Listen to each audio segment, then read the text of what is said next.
Surat civil hospital દર્દીઓથી ઉભરાઈ ગઈ છે।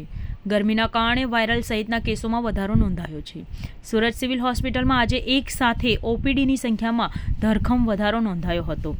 Surat civil હોસ્પિટલમાં ઓપીડીને પહોંચી વળવા વ્યવસ્થા ઊભી કરાશે। સુરત સિવિલ હોસ્પિટલ દ્વારા લોકોને તડકામાં ન નીકળવા અપીલ કરવામાં આવી રહી છે। સુરત સિવિલ હોસ્પિટલમાંથી મળતી માહિતી પ્રમાણે માર્ચ મહિનામાં 74,000થી વધુ ઓપીડીના કેસ નોંધાયા છે, જેમાં 100થી વધુ મેડિસિન વિભાગના 15,000થી વધુ કેસ નોંધાયા છે। છેલ્લા 3 દિવસથી તાપમાનમાં વધારો થવાને કારણે રોગચાળામાં પણ વધારો નોંધાયો છે, જેમાં 100થી વધુ લોકોને વાયરલ ફીવરની સાથે ગેસ્ટ્રોન્ટેરાઇટિસ, પેટમાં દુખાવો, નાક ગળામાં દુખાવો અને ઉલટી થવાના કેસમાં વધારો થયો છે। સુરત સિવિલ હોસ્પિટલના સુપ્રિન્ટેન્ડન્ટ ડોક્ટર ગણેશ ગોવરકરે જણાવ્યું હતું કે હવામાન વિભાગની આગાહી પ્રમાણે તાપમાનમાં વધારો થઈ શકે છે।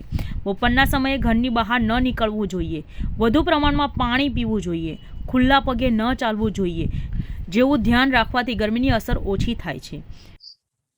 नमस्कार, મારું નામ doctor Ganesh Govekar, medical superintendent civil hospital Surat. હાલ હવામાન વિભાગના આગાહી પ્રમાણે 3 દિવસ માટે ગરમીનું પ્રમાણ વધેલું છે।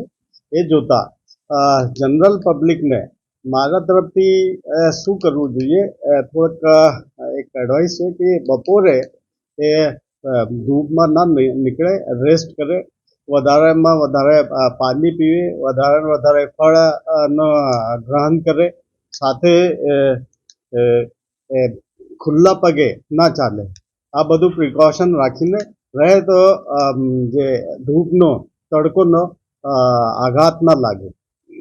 હાલ અમારા ત્યાં આજનો દિવસ જે ઓપીડી વધારે છે, આમાં વધારે જે કેસીસ છે એ ગેસ્ટ્રોન્ટેરાઇટિસના છે અને વાયરલ ફીવરના છે, જે ગરમીના કારણે વધી જાય છે। ગરમીના કારણે પાણીમાં ઇન્ફેક્શન વધી જાય છે, એટલે ગેસ્ટ્રોન્ટેરાઇટિસના કેસીસ પણ વધી જાય છે અને વાયરલ ઇન્ફેક્શનનું પ્રમાણ પણ વધી જાય છે, જેના લીધે આજની ઓપીડી ઘણી વધારે છે।